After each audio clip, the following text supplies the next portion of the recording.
¿Qué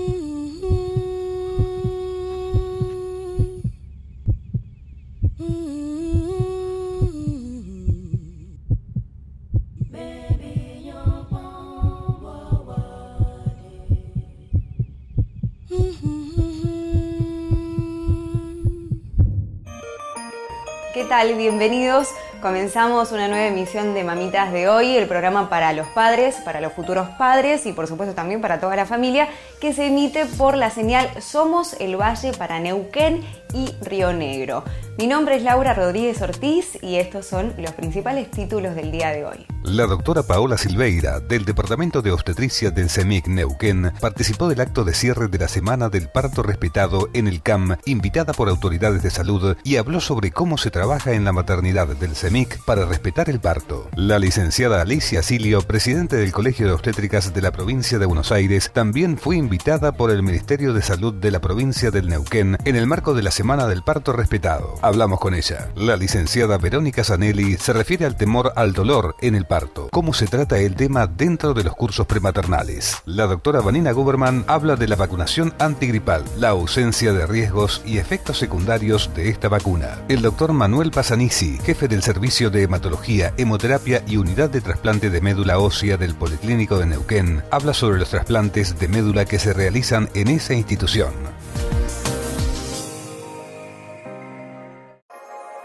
Información médica sobre obstetricia.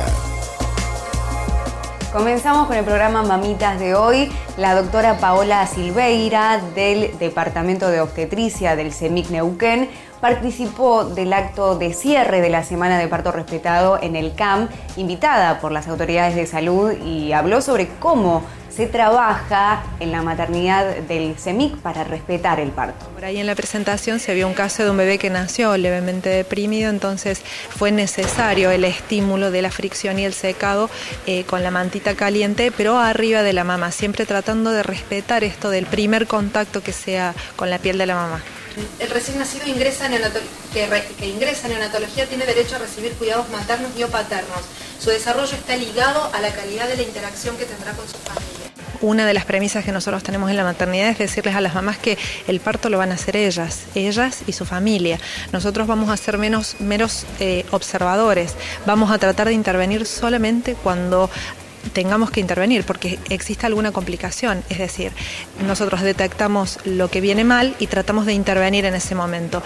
El parto naturalmente, históricamente lo hace la mujer, entonces nosotros tenemos que tratar de contener a la mujer en este aspecto. Nosotros estamos para asistirla, contenerla, estar al lado de ella y observar y tratar de intervenir en la medida que se deba intervenir. De poder contar con mayor tiempo en promedio para cada paciente para respetar esta cuestión del parto respetado y humanizado también obliga al equipo a replantear un poco su organización, ¿no? Porque evidentemente cada parto va a tomar más tiempo. Sí, es una metodología de trabajo totalmente diferente. Esto está planteado así.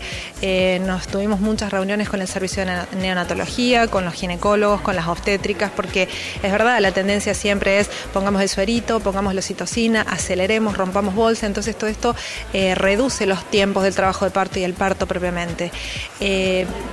Llevó a replantearnos una metodología de trabajo diferente. Por eso lo que se mostraba en la charla, en las diapositivas de la exposición, fue que venimos delineando esta metodología de trabajo desde el 2006, trabajando firmemente con esta modalidad desde el 2009. Es decir, somos una maternidad joven, muy joven, que estamos dando recién nuestros primeros pasos, que la experiencia está siendo buenísima, es muy gratificante. Estamos con muy buena sensación de satisfacción de nuestras pacientes. Así que creemos que este es el camino por el que tenemos que ir. Por supuesto que hay cosas que ajustar, estas reuniones siempre terminan siendo muy ricas porque uno va escuchando experiencias de otros lugares, sobre todo el Hospital Público del Castro, que nosotros tenemos, es nuestro modelo a seguir, igual que Maternidad Sardá. Por ahí esos han sido nuestros pilares en este momento con los que nos estamos sosteniendo. Bueno, la verdad que una satisfacción que seguramente debe ser para todo el equipo de CEMIC poder haber sido convocados a nivel ministerial en toda la provincia para exponer su caso y también citarse como referentes, ¿no? Porque ustedes han expuesto y comentan cómo se está trabajando desde ese servicio. Sí, es algo que también tenemos como pendiente, es tratar de mostrar en otras instituciones, sobre todo las que nosotros recibimos derivaciones de otras clínicas privadas del interior, para tratar de manejar el mismo mensaje, para que la paciente sienta que no viene a un lugar diferente, a un lugar que no sabe qué le va a pasar. Entonces es tratar de unificar estas formas de derivación y tratar de volcar esto de maternidades centradas, sobre todo en nuestros centros de referencia de derivación.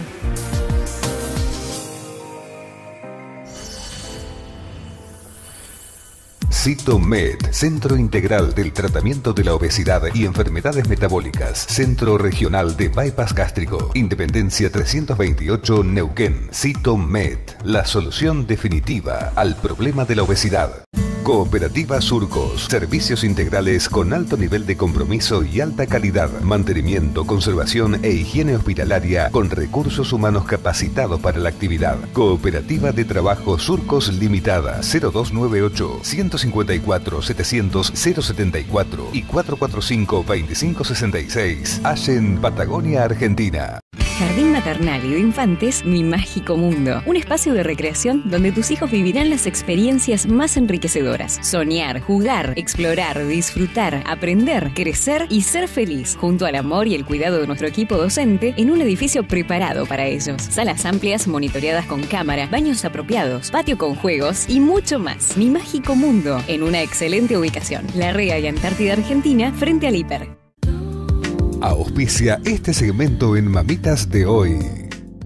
Clínica Dr. Roberto Raña, con sus servicios de análisis clínicos, hematología y medicina transfusional. Clínica Raña, 40 años cuidando su salud.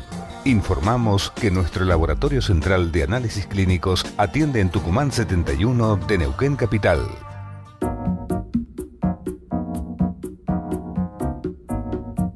La licenciada Alicia Silio, presidente del Colegio de Obstétricas de la provincia de Buenos Aires, también fue invitada por el Ministerio de Salud de Neuquén por la Semana del Parto Respetado, y esto es lo que nos decía. Bueno, esto es algo que comienza en Francia, donde se empieza a notar que se empezó a hospitalizar a todas las mujeres, a atender a todas las mujeres como si fueran embarazos de riesgo. Entonces se vuelve con esta digamos, promoción a volver a respetar los tiempos, ¿no es cierto? En los distintos años tienen distintos lemas. Este año es silencio, mujer pariendo, bebé naciendo, ¿no? O sea que en realidad nosotros lo que tenemos que hacer es simplemente vigilar y intervenir lo menos posible y respetar solamente todo lo que la mujer tiene ganas de hacer y cómo se siente ella, estando acompañada por quien quiera, pudiendo caminar, pudiendo adoptar el momento que es el momento del parto. No necesariamente tiene que estar acostada, puede hacerlo en cuclillas, puede hacerlo en un banquito, se puede acostar si quiere. Las mujeres tenían partos, generalmente eran las casas que tenían las parteras, donde, bueno, tenían una pequeña internación, por así decirlo, tenían unas cuantas habitaciones y las mujeres general de la familia iban acompañadas por su familia, sus hermanas, sus primas, sus abuelos, y tenían el parto en esas casas, sin ningún tipo de complicación, porque simplemente eran embarazos normales que estaban controlados por una obstétrica. Y ahora, bueno, nuevamente eso se pierde en la época donde comienzan a aparecer las obras sociales, porque las obras sociales hacen convenio únicamente con los médicos tocoginecólogos, o sea, no participamos las obstétricas en esos convenios. Entonces, bueno, eso fue alejando a que obviamente que si la mujer ya no tenía opción para poder elegir, sino que su obra social le cubría en determinada clínica con determinado profesional. Entonces eso se fue perdiendo, pero ahora hay un grupo, hay un movimiento de mujeres que están realmente defendiendo eso, ¿no? Defendiendo tanto el parto en casa como defendiendo y otra vez tener estas casas de parto. Pero eso va a venir de la mano de la ley que nosotros estamos tanto trabajando a nivel nacional para, bueno, que realmente se ha sancionado una ley que reconozca todas las incumbencias nuestras. La formación de la obstétrica es distinta. Nosotros nos formamos en un aspecto biopsicosocial, espiritual de la atención. y estamos preparadas únicamente para hacer un control de algo normal. Nosotros no somos intervencionistas, entonces ahí está la diferencia. Eso no quita que no tengamos que trabajar en equipo. Siempre tiene que estar el médico, siempre tiene que estar el neonatólogo, siempre tenemos que tener un anestesista, pero si el parto está dándose dentro de las condiciones de rango normal, tranquilamente podría estar la obstétrica con el marido, con la paciente y nadie más en la sala de parto.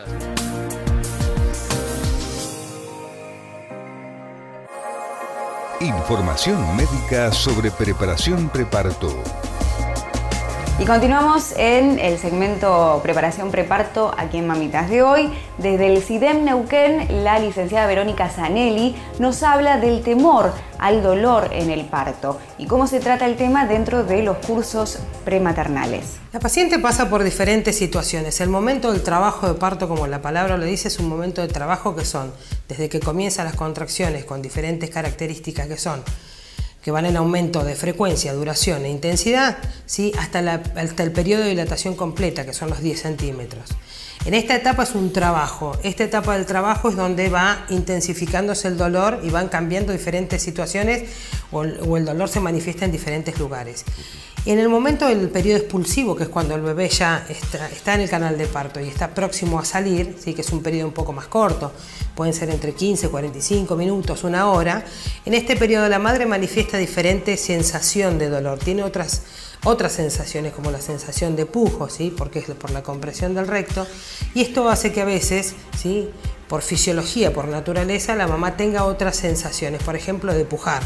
Entonces esto hace a veces el pujo dirigido hace que la mamá le alivie un poco el dolor, ¿sí?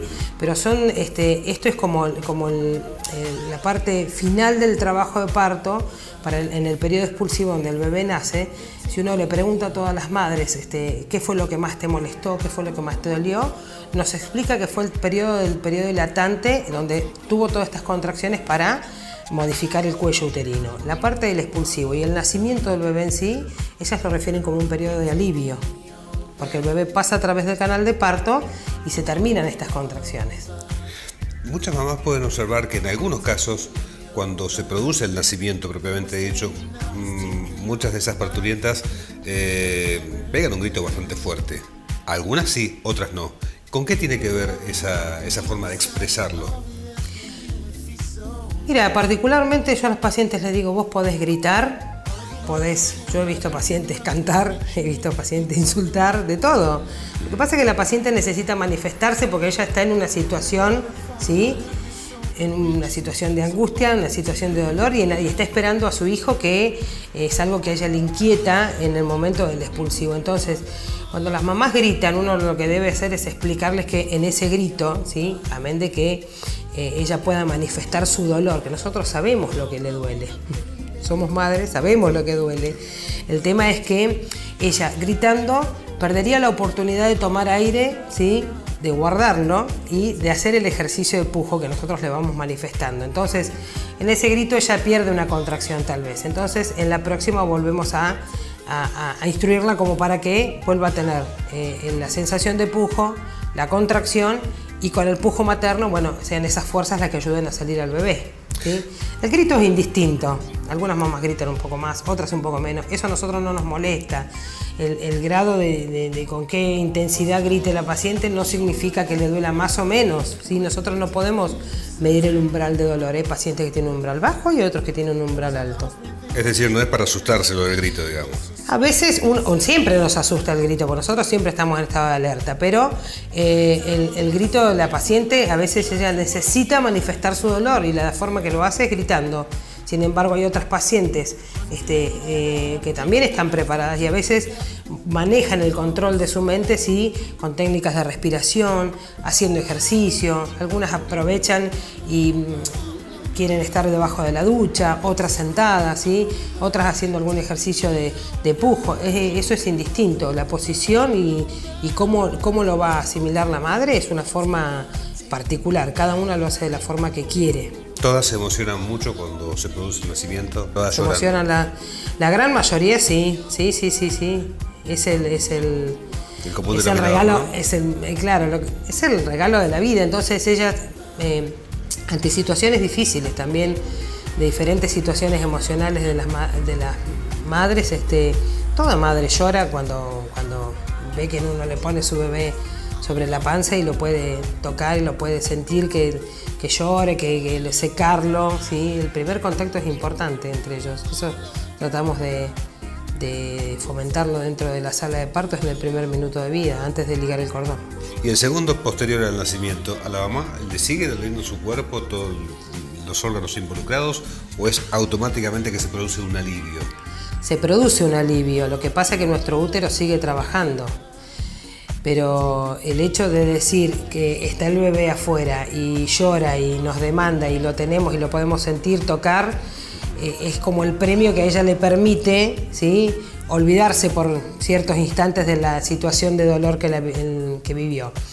Posterior al nacimiento del bebé hay una tercera etapa del parto, que es el periodo del alumbramiento. Entonces esto significa que nuestro útero va a seguir trabajando para expulsar la placenta, las membranas y anexos. Entonces las contracciones son de menor intensidad, ¿sí? Pero sigue teniendo contracciones. Un útero que ha trabajado 8, 10, 12 horas para el parto y que después trabaja 5, 10, 15 minutos para el alumbramiento. Ahora nosotros lo hacemos de una forma dirigida con una medicación para favorecer que el alumbramiento sea más rápido, menos molesto y que tenga menos pérdida de sangre. Entonces a los 3-4 minutos se produce el alumbramiento y ahí el dolor de las contracciones se termina. Después queda el dolor propio del traumatismo del parto, es decir, del pasaje por el canal de parto del bebé, en las articulaciones, después el dolor en las episios donde hubo episiotomía, en las madres que están operadas el dolor postoperatorio, ¿sí? Eso pasa a un segundo plano. Presentó el segmento de preparación preparto en Mamitas de hoy.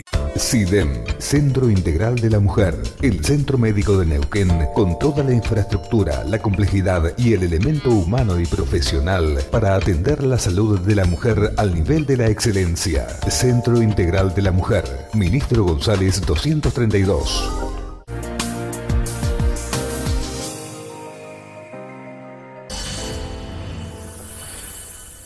CITOMED, Centro Integral del Tratamiento de la Obesidad y Enfermedades Metabólicas, Centro Regional de Bypass Gástrico, Independencia 328, Neuquén. CITOMED, la solución definitiva al problema de la obesidad.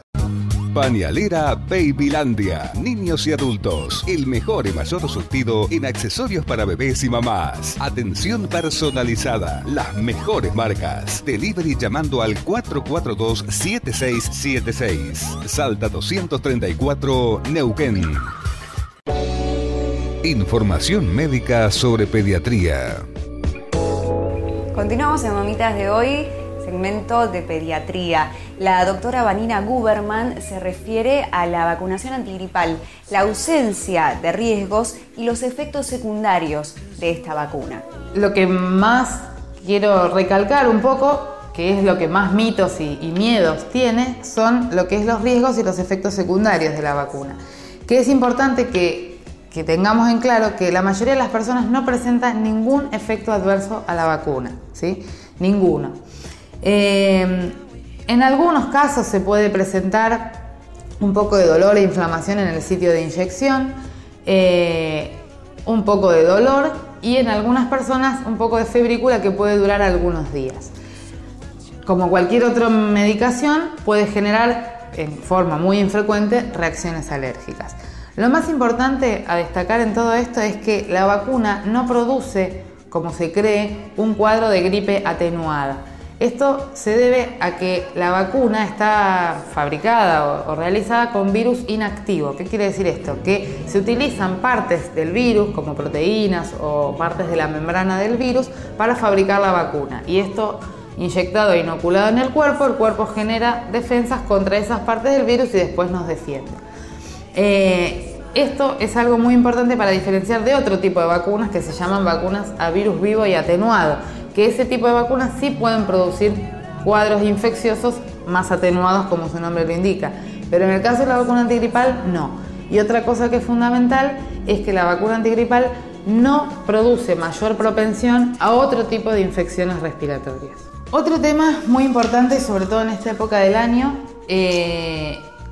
es un tema que son los chiquitos menores de 2 años con broncoespasmos a repetición.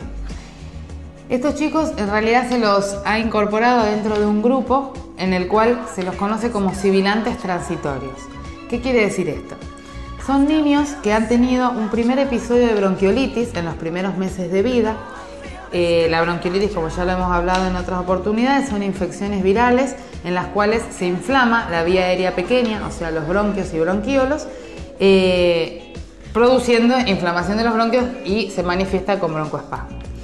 Estos niños que han tenido un primer episodio de bronquiolitis en los primeros meses de vida quedan con una predisposición a presentar futuros episodios de broncoespasmo secundario a otros cuadros virales, por ejemplo algún resfrío común, que aparte de la fiebre y los mocos y la tos se agrega el broncoespasmo.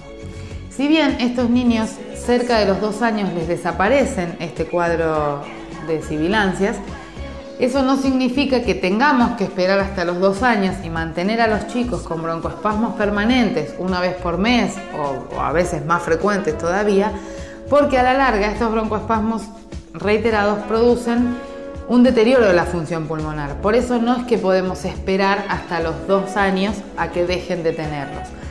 Se espera, pero mientras tanto se los puede tratar y controlar los síntomas. Si bien no podemos decir que estos chicos sean asmáticos, ¿sí? Porque después de los 2 años van a remitir sus síntomas y no van a volver a presentar más broncoespasmos en su mayoría, el tratamiento es muy similar al de un chico asmático.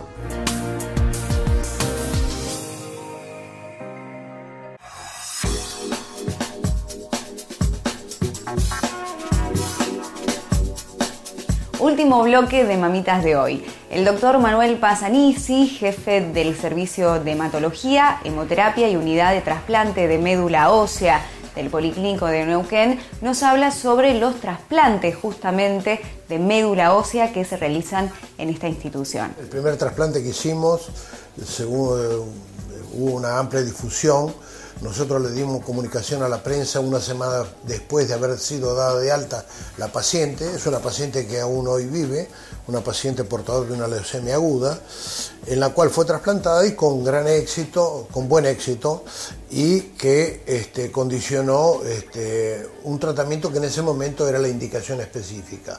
A partir de ahí, que fue el primero que hicimos, se hicieron aproximadamente una totalidad de 35, 36 trasplantes desde ese entonces. Todos los trasplantes que se han hecho tuvieron éxito. Cuando hablamos de éxito decimos que el trasplante, el injerto prendió. O sea que se le tomó células madre al paciente, se las guardó, se le hizo la quimioterapia y después se le injertaron las médulas y todo, el 100% de los pacientes prendieron su médula ósea. De ahí eso no quiere decir que el 100% de los pacientes se haya curado. Tenemos más o menos las mismas estadísticas como cualquier centro del país de la curación de enfermedades proporcionales con este tipo de tratamiento. ¿De qué porcentaje estaríamos hablando? Estamos hablando de un 50% más o menos aproximadamente, que es las estadísticas que tenemos. Estamos hablando de pacientes con linfoma, con leucemias o con mielomas, que fundamentalmente son a quienes se hace este tipo de terapéutica.